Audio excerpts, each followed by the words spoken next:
হরে কৃষ্ণ, প্রণাম সবাইকে। পড়ছি মহাভারতের আদি পর্ব থেকে শকুন্তলা উপাখ্যান ও দুষ্মন্ত বৃত্তান্ত। জন্মেজয় কহিলেন, হে ব্রাহ্মণ, দেব দানব গন্ধর্ব অশ্বরা ও রাক্ষসগণের অংশাবতরণ সবিশেষ শ্রবণ করিলাম।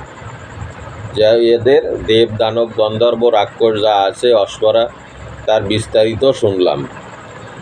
এক্ষণে কুরুদিগের বংশবৃত্তান্ত আদ্যপান্ত শ্রবণ করিতে বাসনা করি। এই কুরুদের সম্পূর্ণ বিস্তারিত এদের বংশ জানতে চাই। মহাশয়, অনুগ্রহ করিয়া এই সকল মহর্ষিগণ সন্নিধানে বর্ণন করুন। বৈশম্পায়ন কহিলেন, হে ভরতকুল প্রদীপ, পূর্বকালে পুরু বংশের আদিপুরুষ দুষ্মন্ত নামে এক মহাবল পরাক্রান্ত মহিপাল ছিলেন। পূর্বকালে অর্থাৎ বহুদিন আগের কথা। তখন এই পুরুবংশে আদিপুরুষ দুষ্মন্ত, এই আদিপুরুষ দুষ্মন্ত নামে এক মহাবল পরাক্রান্ত রাজা ছিলেন। সেই মহাত্মা ব্রাহ্মণ ক্ষত্রিয়াদি চতুর্বর্ণাধিষ্ঠিত ও যবনাদি মিলেচ্ছ জাতির সমাকীর্ণ শশাগরা ধরার প্রধান চারিখণ্ডে এবং নানাবিধ দ্বীপ ও উপদ্বীপে একাধিপত্য করেন। ইনি ব্রাহ্মণ, ক্ষত্রিয়, বৈশ্য, শূদ্র এবং যবন মিলেচ্ছ জাতি এই সমস্ত পরিপূর্ণ রাজ্য উনি একাধিপত্য ছিলেন। উনি একাই রাজা হয়েছিলেন। তাহার রাজ্য শাসন সময়ে বর্ণসংকার এবং পরদার নিরত বা অন্য কোনো প্রকার পাপাসক্ত লোক ছিল না। তিনি যখন রাজা ছিলেন তখন কোনো নারী পরপুরুষের সঙ্গ করতেন না এবং এক পুরুষ অন্য নারীর গর্ভেও পুত্র উৎপাদন করতে পারতেন না ওনার রাজত্বকালে। বর্ণসংকার অর্থাৎ যেমন এখন হিন্দুর মেয়ে মুসলমানে বিয়ে করছে, মুসলমানের মেয়ে হিন্দুতে বিয়ে করছে, এইকে বর্ণসংকার বলা হয়। তো এই রকম কোনো কর্ম তখন হতো না।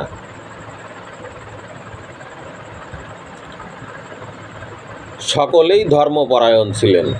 সবাই তখন, সে মিলেচ্ছ জাতি হোক আর যবন হোক, সবাই ধর্মপরায়ণ ছিল। কি চৌর্য ভয়, কি ক্ষুধা ভয়, কি ব্যাধি ভয় তৎকালে কিছুই ছিল না। চোরের ভয় ছিল না, ক্ষুধার ভয় ছিল না যে খাবো কি, এবং রোগ পীড়াও হতো না। নিরোগ ছিল মানুষ তখন। তৎকালীন সমস্ত লোকই সেই মহিপালকে আশ্রয় করিয়া অকত ভয় ও অনন্য কর্ম হইয়া কেবল স্বধর্মে ও দৈবকর্মে তৎপর থাকিত। অর্থাৎ দেবতাগণের যা নির্দেশ ছিল সেই অনুসারে কর্ম করতেন এবং নিজের ধর্ম পালন করতেন।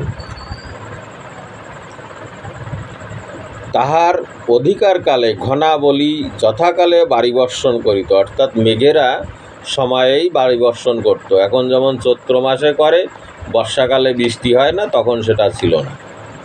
যখন বৃষ্টি হওয়ার প্রয়োজন তখনই বৃষ্টি হতো।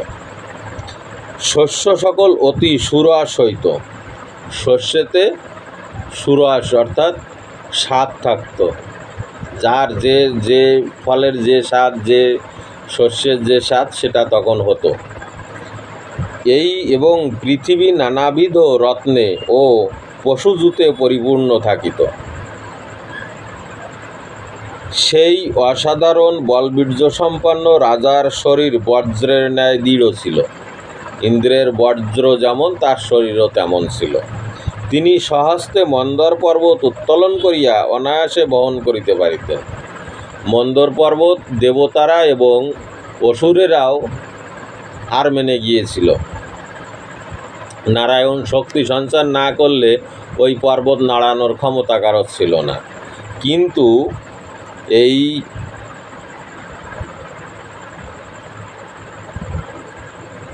এই যে দুষ্মন্ত সেই মন্দর পর্বতকে এক হাতে তুলে নিয়ে আরামে ঘুরে বেড়াতে পারতেন।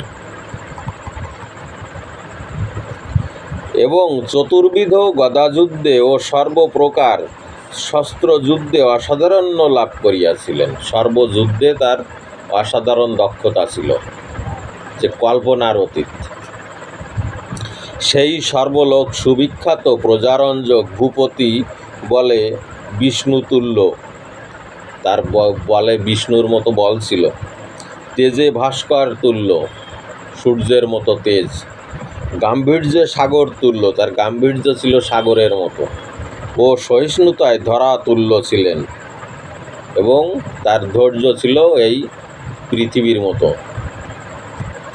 তিনি ন্যায়পরতা ও ধর্মপরতা দ্বারা সকল লোকের মনোতুষ্টি সম্পাদন করিতেন। তিনি ন্যায়পরায়ণ ছিল এবং ধর্মপরায়ণ ছিলেন।